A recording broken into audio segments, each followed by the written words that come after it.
पुण्यार्जक हैं। विद्या अरह गुरु भक्त परिवार, कृष्णा नगर, दिल्ली। श्री राजेश कुमार जैन, श्रीमती अंजना जैन, बेटी अंजलि जैन, सुपुत्र राहुल कुमार जैन, श्रीमती अर्चना जैन, पौत्र तीर्थ जैन, पौत्री तिथि जैन, बेटी दामाद श्रीमती रागिनी, डॉक्टर पूर्वेश राज। प्रतिष्ठान राजेश क्लॉथ स्टोर, शाहपुरा, भिटौनी, जिला जबलपुर, मध्य प्रदेश। बंधुओं, आज का यह पावन अवसर हम सबके लिए एक वात्सल्य दिवस के रूप में मिलकर के आया है। आप सब वर्ष भर गलतियां करते हैं और एक दिन क्षमा मांगने के लिए करोड़ों रुपए खर्च कर देते हो। सुन रहे हो ना आप लोग? यहाँ पर लिखा है राजस्थान जैन सभा जयपुर। मैं संपूर्ण राजस्थान मात्र के लिए नहीं, संपूर्ण भारतवर्ष के लिए कहना चाहता हूँ, यदि वर्ष भर गलतियाँ ना करें और गलती हो भी जाए किसी से तो तत्क्षण उससे क्षमा मांग लोगे तो एक करोड़ों रुपए खर्च करने की कोई ज़रूरत नहीं पड़ेगी। अभी आप कैबिनेट मंत्री महोदय से सुन रहे थे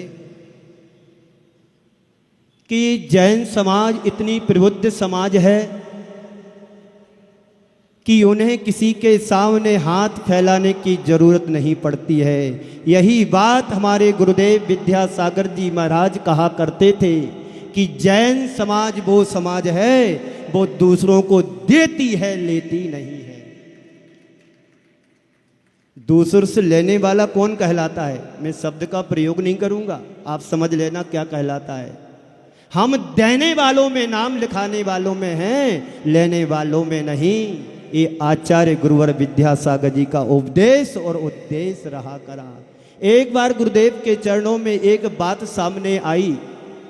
महावीर जयंती के पावन अवसर पर करोड़ों रुपए जैन समाज के मंदिरों को देने की बात आई। सेंट्रल गवर्नमेंट की तरफ से, भारत सरकार की ओर से गुरुदेव ने तत्क्षण उसको मना कर दिया। मुझे किसी मंत्री या किसी समाज से कोई पैसे लेने की जरूरत नहीं है। हमारी समाज इतनी प्रबुद्ध और शक्ति संपन्नशाली है, लेती नहीं है, हमेशा देने वालों में नाम लिखाती है। आज क्षमा वाणी का दिन है। एक सूत्र यहां से लेकर के जाना आप लोग कि क्षमा तो जीवन में आ गई, पर वाणी में थोड़ी सी क्षमा लाओगे तो तुम्हें ये महोत्सव मनाने की जरूरत नहीं है। क्षमा करते हो, क्षमा मांगते भी हो, बस थोड़ी सी वाणी में क्षमा आ जाए तो क्षमा वाणी मनाना तुम्हारा सार्थक हो जाए। सुन रहे हो कि नहीं? मैं बार बार अपने प्रवचनों में कहता हूं कि घर की बात कान से सुनो। ध्यान से सुनना मेरी बात, जितने बैठे नेता लोग यहां पर। घर की बात कान से सुनना और धर्म की बात ध्यान से सुनोगे तो जीवन का कल्याण सुनिश्चित है। हम घर की बात तो ध्यान से सुनते हैं, इसलिए रोज झगड़े होते हैं, और धर्म की बात ध्यान से नहीं कान से सुनते हो। यहाँ से सुनते यहाँ से निकाल देते हो। अभी आपसे कोई चर्चा करे आज की सभा कैसी रही? बहुत अच्छी रही, बहुत अच्छी रही। कोई संत लोग भी आए? हाँ आए थे, 2 संत आए थे। क्या बोले? बहुत अच्छा बोले, बहुत अच्छा बोले। अरे बताओ तो सही क्या बोले? अरे ये बात तो महाराज जाने क्या बोले हैं, क्योंकि तुमने कान से सुनी, इधर से सुनी, इधर से निकाल दी। इसलिए सभा की बात, धर्म की बात ध्यान से सुनोगे, जीवन का कल्याण होगा। और घर की बात हमेशा कान से सुनना। आज की बात 1 महीने बाद फॉलो करोगे तो झगड़े होंगे ही नहीं। क्यों? सुना ही नहीं, सुन करके अनसुना कर दिया। क्षमा वाणी का पर्व है। एक दृष्टांत में आप सबके सामने रखना चाहता हूँ। समय की पाबंदी नहीं रखना है मेरे सामने कमेटी के 4 कमेटी के लोग आज से 10 दिन 8 दिन पहले आए थे। मैंने उनसे यही कहा था, आप मुझे बंधन में नहीं बांधना। यदि बंधन में बांधोगे तो जो मैं बोलना चाहता था वो भी भूल जाता हूँ, क्योंकि ये मंच है इस मंच पर स्वतंत्र रहना ही, जब उपदेश सुनने के लिए आओ तो समर्पण की भाषा स्वीकार कर लो कि जो गुरुदेव आप कहो वही मुझे स्वीकार है। अब मैं बात आगे बढ़ाता हूँ, एक प्रसंग के द्वारा आपके सामने बात रखता हूँ। एक 3 दिन का भिखारी भूखा एक नगर में जाकर के सेठ की हवेली के सामने उपस्थित हो जाता है और वहाँ जाकर के भीख मांगता है कि माँ मुझे कुछ मिल जाए, माँ मुझे कुछ मिल जाए, मैं वास्तव में 3 दिन से भूखा हूँ, कुछ तो दे दे माँ। अंदर से सेठानी आती है, चल चल यहाँ पर कुछ नहीं है। जो ऐसा बोलता है वास्तव में उनके घर में सब कुछ होने के बाद भी कुछ नहीं होता है। ध्यान रखना, तुम्हारे दरवाजे पर कभी भिखारी आए उसको खाली हाथ कभी जाने मत देना। बार बार उसका अनुरोध हो रहा है कि माँ कुछ तो दे दे मुझे, मैं वास्तव में 3 दिन से भूखा हूँ, कुछ तो दे दे। उस सेठानी को गुस्सा आया, गृहिणी स्वामिनी को गुस्सा आया और अंदर जाकर के गुस्से में आकर के उसने पोंछा लगाने का पोंछा उठा करके उस भिखारी की तरफ दे मारा। और भिखारी भी ऐसा वैसा भिखारी नहीं था, उसने भी बड़े सहर्ष भाव से स्वीकार किया, चलो कुछ तो मिला। उस पोंछे को लेकर के जाता है आगे, एक नदी के किनारे उसको साफ करता है और शाम ढलते ढलते एक मंदिर की तरफ पहुंचता है और मंदिर में जाकर के उसकी बाती को बना करके आरती करता है।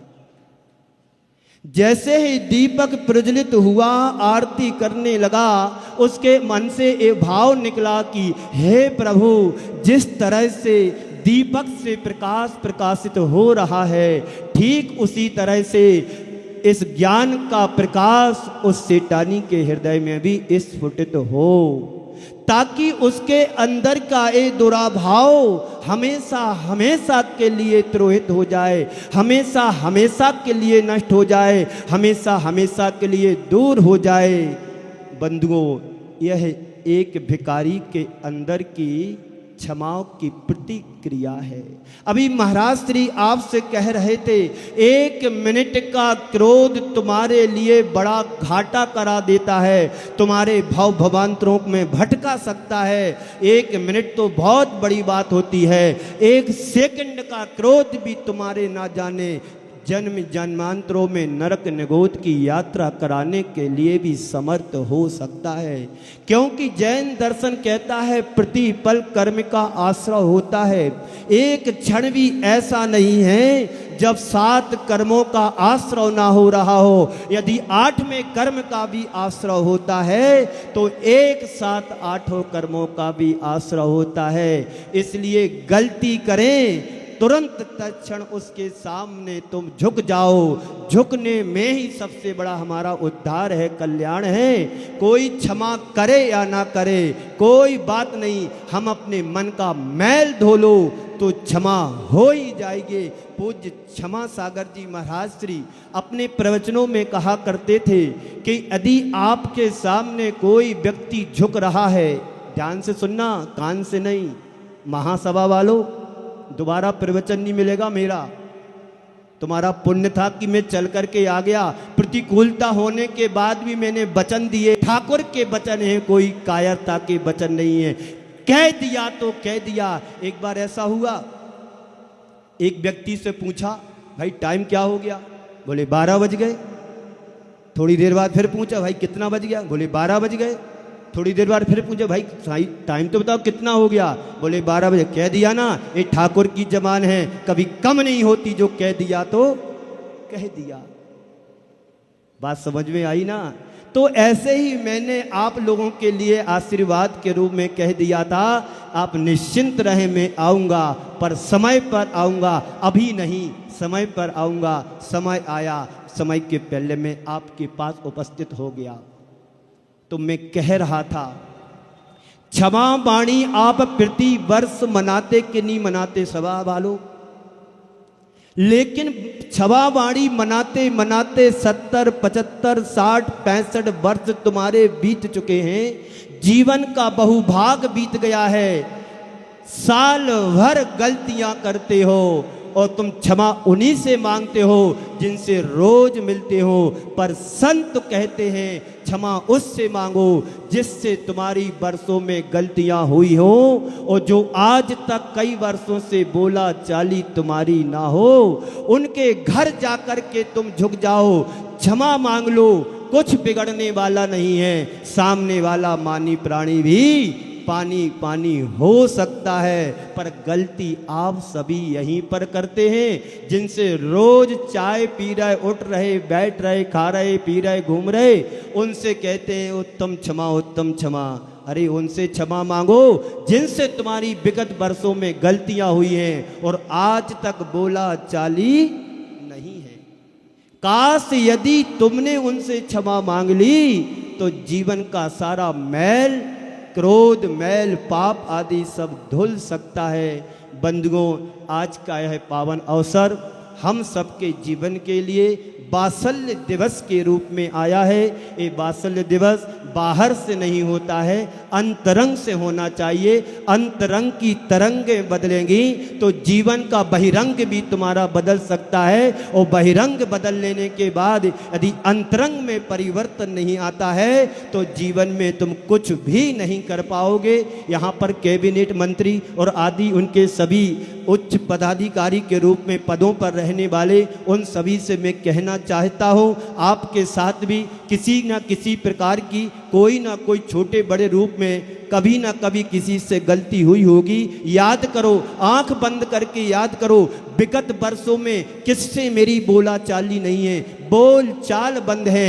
एक मिनट के लिए, आधे मिनट के लिए आंख बंद करो, कैसे चेहरे तुम्हारी चेहरे मस्तिष्क में उभर करके आते हैं कि जो रोज मिल रहे वो कि जिनसे बरसों से हमारी मुलाकात नहीं हुई है, बोल चाल बंद है, वो चेहरे उभर करके आ रहे। तो इस सभा के बाद जाने के बाद उन लोगों से फोन लगाना कि भाई साहब मैं क्षमा तो मांगना चाह रहा था पर पहल कैसे करे। आज गुरुदेव का उपदेश मिला है, मेरा मन अंदर से द्रवीभूत हो गया है, मेरा मन मचल रहा है, आप मुझे क्षमा करें, चाहे छोटा हो या बड़ा हो, कोई भी हो, बस हृदय में क्षमा का भाव उभरना चाहिए। ताली बजाने से काम नहीं चलेगा, तालमेल मिलाओ। जो बैर विरोध की गांठ तुम्हारे जीवन में भर करके आई है, उस गांठ को बैर मत बनने दो।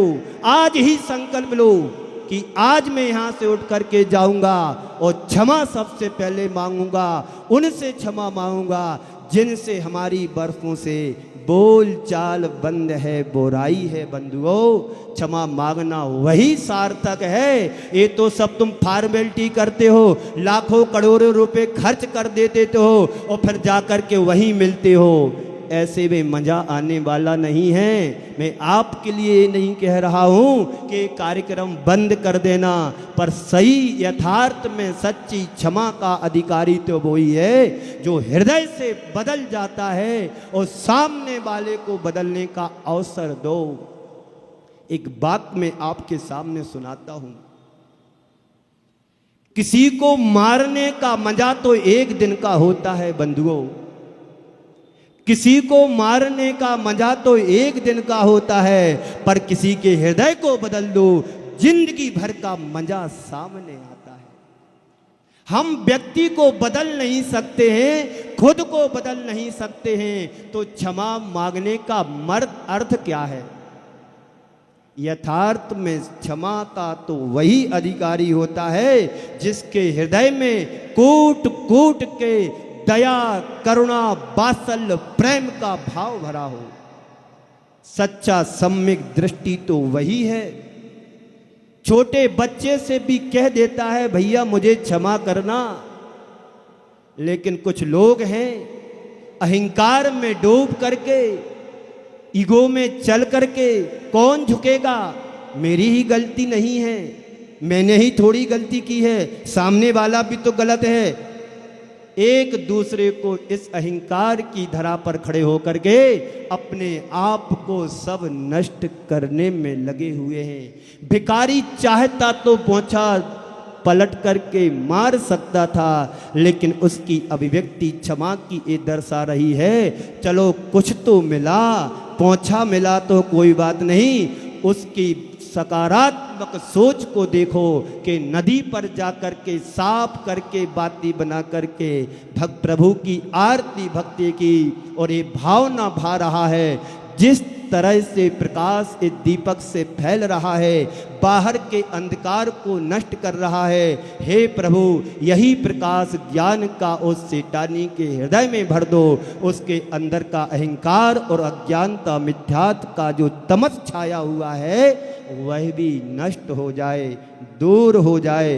बंधुओं, हमारी घड़ी से वैसे तो 15 मिनट हो गए हैं। मैं चाहता हूँ 15 मिनट पर्याप्त हो, लेकिन 15 मिनट से काम नहीं होगा। 5 मिनट और आपका लूँगा। 5 मिनट में मैं पूरी बात करके आप सबके समक्ष में विराम लूँगा। कि कहने का मतलब ये है कि क्षमा वाणी आप प्रति वर्ष मनाते हैं और इसी तरह से मनाते रहना, लेकिन क्षमा वाणी मनाने का तात्पर्य ये नहीं है कि हम उन्हीं से क्षमा मांगे जिनसे गलतियां नहीं होती हैं। हम उनसे भी क्षमा मांगने का प्रयास और कोशिश करें जिनसे हमें वास्तव में मांगना चाहिए। हमारे बीच में आप देख रहे हैं मंच पर बाजू में बैठे हुए एक ज्ञानी पुरुष हैं और आज के नहीं हैं, शायद उनकी दीक्षा को 40 वर्ष लगभग हो रहे होंगे। जब मैंने जन्म नहीं लिया था उसके पहले से महाराज श्री का जन्म पूज्य गुरुदेव की अनुकंपा और कृपा के माध्यम से इनका अवतरण हुआ था। ऐसे क्षुल्लक श्री ध्यान सागर जी महाराज, गुरुदेव भी देखो गजब के हुआ करते थे कि नाम भी कैसा रखा, जैसा नाम वैसा काम। जो गुरुदेव ने नाम रख दिया ध्यान सागर जी, वो अपने ध्यान और ज्ञान में निरंतर लीन रहते हैं और अपनी वाणी से जग कल्याण के लिए हमेशा हित का उपदेश देते हैं। हमने भी महाराज श्री का 6 ढाला, इष्टोपदेश आदि अनेक ग्रंथों को किसी माध्यम से सुना है और मैंने लिखने का प्रयास भी किया। अभी महाराज श्री से मैं चर्चा कर रहा था कि आपकी 6 ढाला पूरी लिखी हुई रखी है। मुझे पता नहीं था कि आप भी इस मंच पर आएंगे। यदि ऐसा मालूम पहले से होता तो मैं उस एक प्रति लेकर के आपको देते, ताकि उसमें कुछ संशोधन करना हो तो कर सकते थे। कोई बात नहीं, शाम का सुबह का भूला यदि शाम को पहुंच जाता है अपने घर तो भूला नहीं माना जाता है। मैं आगे आने वाले दिनों में भेजूंगा। महाराज श्री बड़े ज्ञानी हैं, आप सभी लोग जयपुर वाले बड़े सौभाग्यशाली हैं। आचार्य श्री के 3 रत्नात्रय आपके नगर में विराजमान हैं। एक तो मैं आपके सामने बोल ही रहा हूँ, दूसरा महाराज श्री तो है ही, और एक महाराज श्री और पावन सागर जी महाराज जो यहीं जयपुर में गायत्री नगर में शायद चातुर्मास कर रहे हैं। इन सब से मिलना है। जहाँ पर गुरु भाई मिलते हैं तो बड़ा आनंद आता है। मैं जैसे ही महाराज श्री का मैंने नाम सुना, यहाँ के अध्यक्ष महोदय हमारे पास 9:30 9 बजे लगभग गए हुए थे। उन्होंने बताया कि महाराज श्री भी आ रहे हैं। हमने की बहुत अच्छा, ज्ञानी पुरुष हैं, सोने में सुहाग हो गया। मैंने उनको बोला और आप महाराज श्री से मिलकर के मुझे अच्छा लगा है। जहाँ पर रत्नात्रय होता है वहाँ पर सम्यक दर्शन, सम्यक ज्ञान और सम्यक चारित्र की त्रिवेणी में आप सब समाहित हुए हैं। तो अपने मैल को धोना है, क्रोध को क्षमा से जीता जाता है। इसलिए आचार्यों ने कहा है क्षमा वीरस्य भूषणम। कैबिनेट मंत्री जी, क्षमा वीरों का आभूषण है, कायरता वालों का नहीं है। जो सूर वीर होते हैं वही क्षमा को धारण करते हैं। हमारे इतिहास के पन्ने पलट करके देख लो तो जगह जगह आपको ऐसे राजा महाराजा मिलेंगे जिन्होंने सबको क्षमा करके गले मिलाया है। ऐसे राजा नहीं। इसलिए मेरी भावना में कहा गया है, धर्मनिष्ठ होकर के राजा भी न्याय प्रजा का किया करे। यदि इस पंक्ति को आज के राजनेता याद कर लें तो इस संसार में कहीं भी अराजकता फैल नहीं सकती है, फैल नहीं सकती है। कहीं पर किसी भी तरह की आपद दिक्कत आ नहीं सकती है। लेकिन राजा ही भ्रष्टाचार हो तो प्रजा कहां से साहूकार होगी। ध्यान से सुनने की बात है बंधुओं। क्षमा वाणी मनाने के लिए जा रहे हैं और 8 दिन से आप सब क्षमा मांग भी रहे हैं, कर भी रहे हो। ये क्षमा वाणी प्रति वर्ष नहीं होना चाहिए, प्रति पल होने का कार्य है। जब कभी किसी से थोड़ी सी अनबन होती है तुरंत जय जिनेंद्र करके उत्तम क्षमा कर लो। वो बात बैर में और बैर गठान में बंद ना पाए।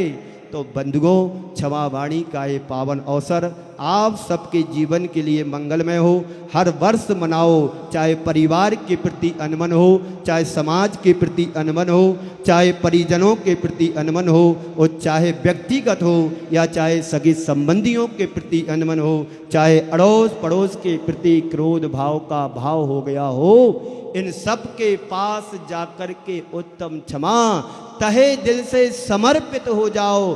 कुछ बिगड़ने वाला नहीं है। यदि किसी के सामने तुम झुक भी जाओगे तो सबसे बड़े तुम ही कहलाओगे कि झुकने वाला छोटा नहीं होता है, हमेशा बड़ा ही माना जाता है। तो आज के दिन उनसे क्षमा मांगे, उन्हें क्षमा करें जिनसे आपकी कटुता पूर्ण व्यवहार रखा हो। सुन रहे हो ना? ओम, इधर सुनो, काम की बात है। पसीना वैसे ही नहीं आ रहा, मेहनत होती है बोलने में। हमारे गुरुदेव कहा करते थे 10 किलोमीटर चल लो या 1 घंटा बोल लो बराबर होता है। अभी आप लोग पानी पिएंगे, वो पी भी लिया होगा। इसलिए काम की बात सुनो। क्षमा वाणी का पर्व मात्र क्षमा के रूप में मारा ना रहे, वाणी में भी क्षमा उतरना चाहिए।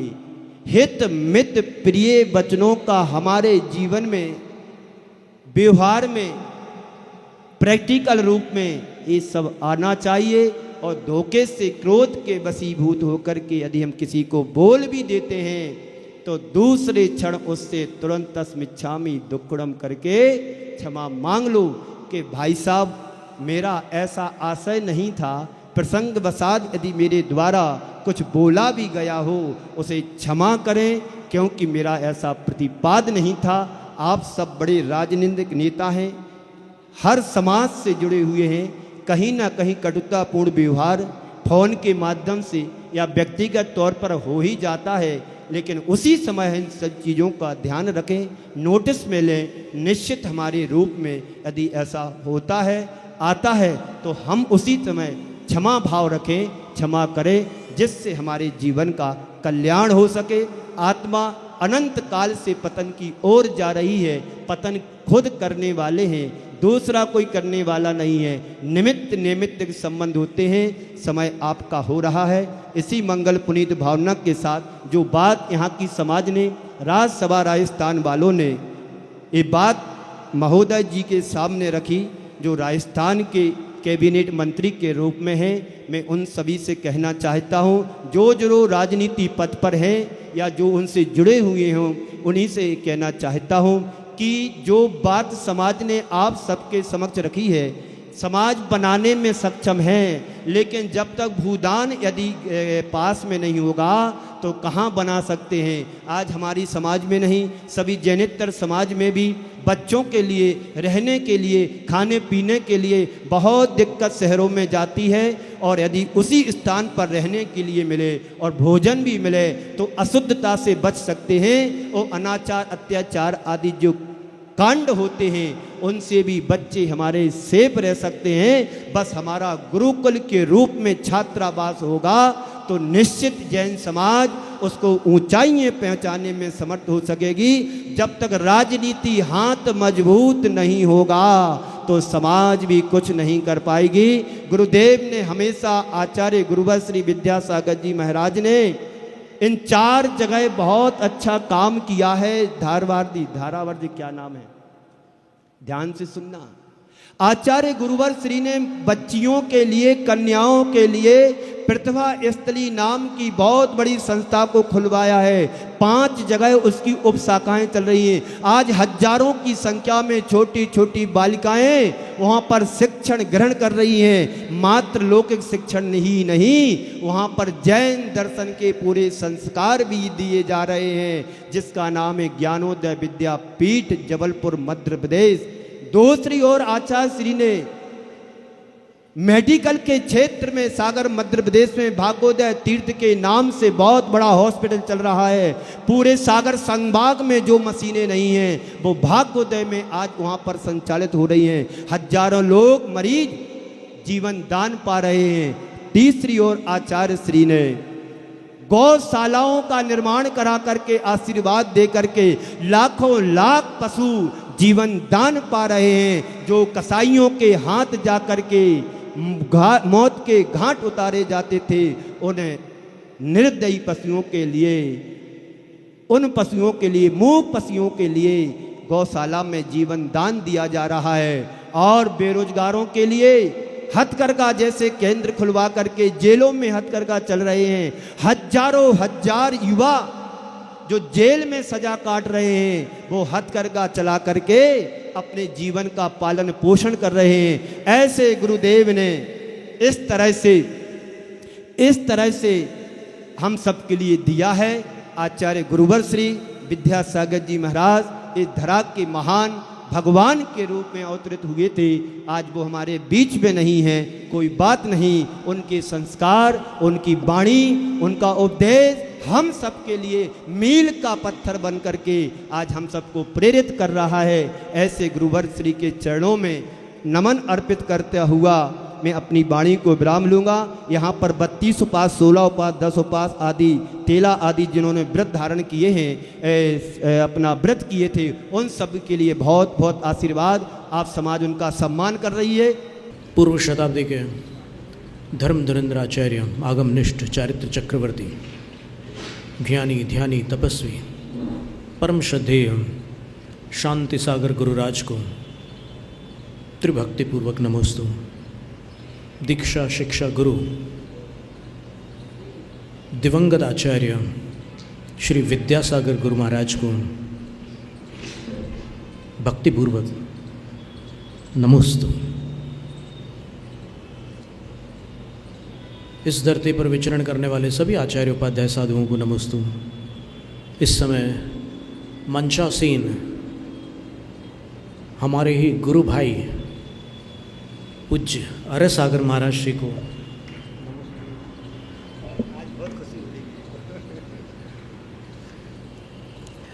समस्त गणीय आर्यिका माता जी, शेष आर्यिका माता जी, एलक, क्षुल्लक महाराज और क्षुल्लिका माता जियों को योग्य वंदन।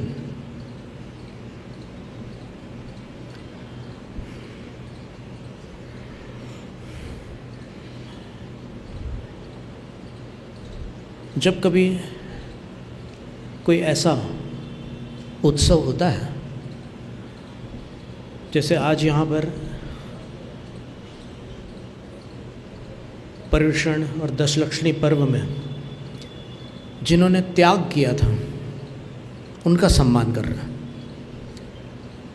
भारत में राग का कभी सम्मान नहीं हुआ, त्याग का सम्मान हुआ। भोगी कभी पूजे नहीं गए, योगी पूजे गए।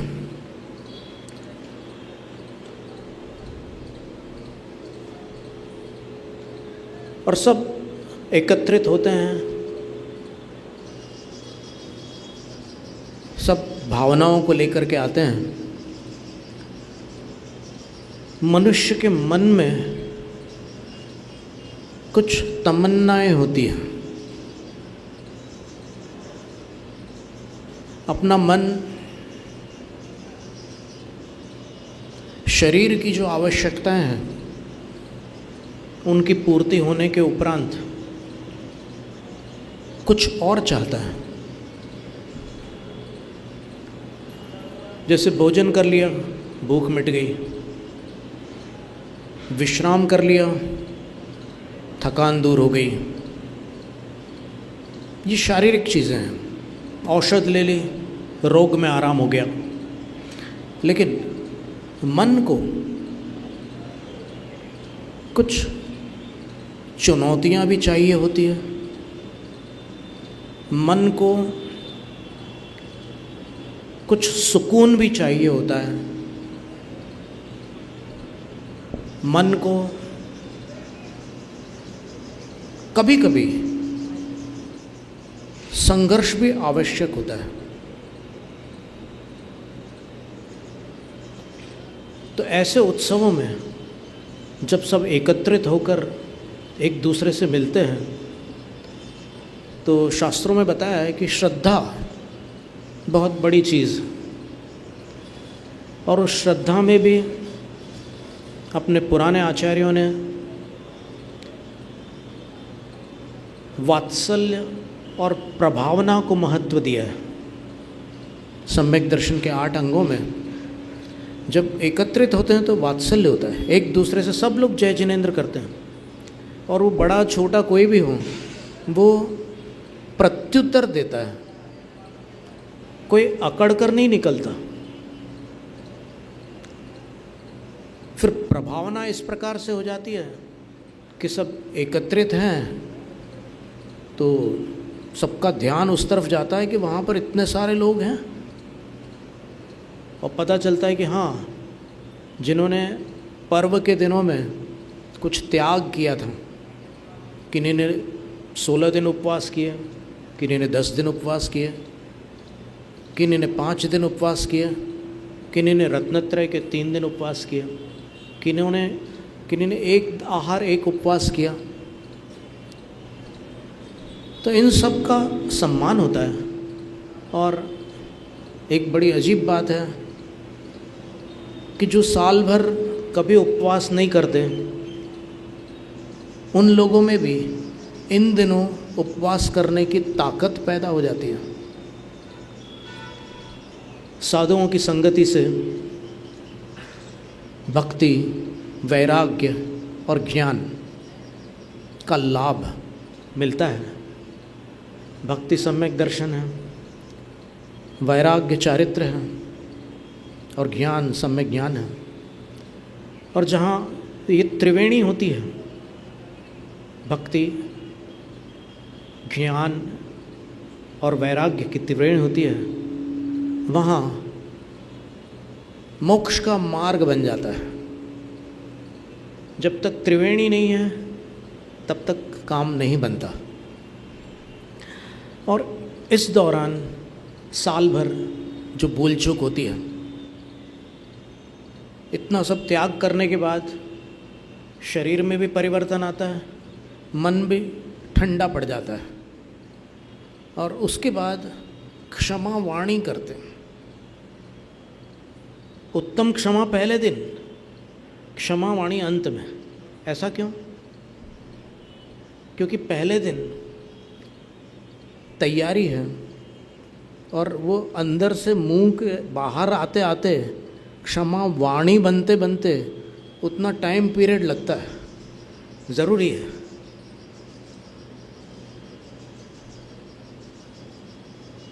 क्षमा मांगने के लिए सरलता चाहिए, और क्षमा करने के लिए वात्सल्य चाहिए।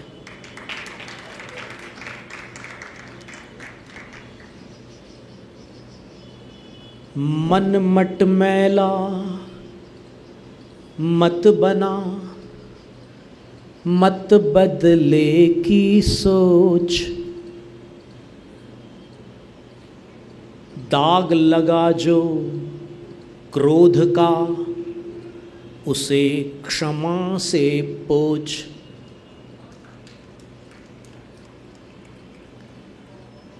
जब एकता की बात करते हैं तो सबको बड़ा अच्छा लगता है, युवा पीढ़ी को बहुत अच्छा लगता है खास तौर पर।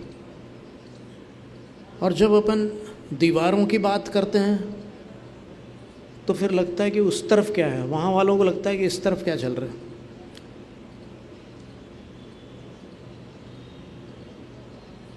समवसरण में जहाँ भगवान साक्षात धर्म बताते हैं, वहाँ पर केवल थोड़े से पार्टीशन होते हैं।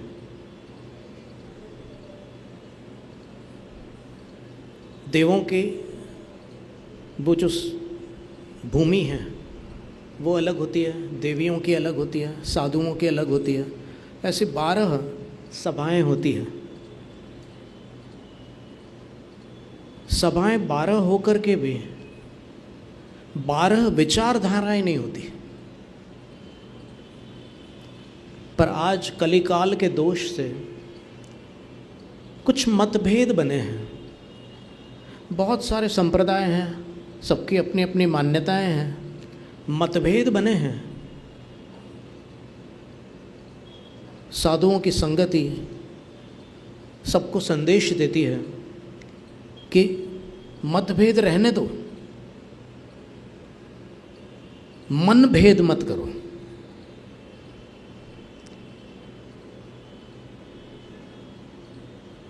समय पाहुड़ ग्रंथ में क्रोध को लेकर कुंदकुंद आचार्य महाराज ने संवराधिकार में गाथा 181 में लिखा है, उव ओगे उव ओगो कोहादिसु नत्थि कोवि उव ओगो कोहे कोहो चेवहि उव ओगे नत्थि कलु कोहु। प्राकृत भाषा है, बहुत पुरानी भाषा है। कहते हैं कि संस्कृत से भी पुरानी भाषा है। तो इस भाषा में लिखी हुई गाथा में आचार्य कह रहे हैं कि जब अपन किसी चीज़ को जानते देखते हैं तो जानने देखने में क्रोध नहीं आता, और जब क्रोध आता है तो जानना देखना बंद हो जाता है। क्रोध क्रोध में ही होता है और जानना देखना जानने देखने में ही होता है। सरल भाषा में ये समझ लो कि जैसे अपने को क्रोध आ रहा है, कई बार आता है, क्रोध आ रहा है तो उस समय अपन जानने का प्रयास करें कि मेरी सांस कैसी चल रही है, मेरी धड़कनें कैसी हो रही है, मेरे शरीर से पसीना तो नहीं आ रहा है।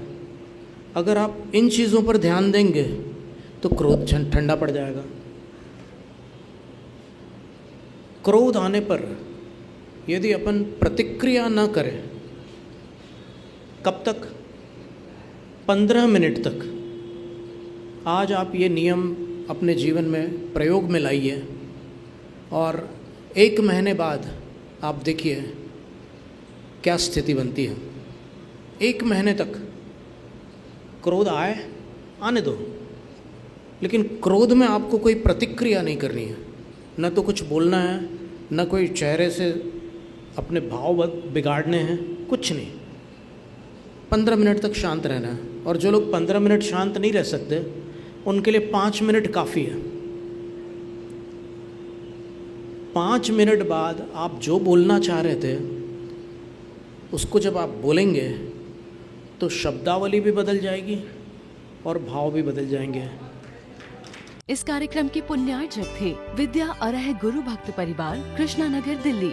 श्री राजेश कुमार जैन, श्रीमती अंजना जैन, बेटी अंजलि जैन, सुपुत्र राहुल कुमार जैन, श्रीमती अर्चना जैन, पौत्र तीर्थ जैन, पौत्री तिथि जैन, बेटी दामाद श्रीमती रागिनी, डॉक्टर पूर्वेश राज। प्रतिष्ठान राजेश क्लॉथ स्टोर, शाहपुरा, भिटौनी, जिला जबलपुर, मध्य प्रदेश।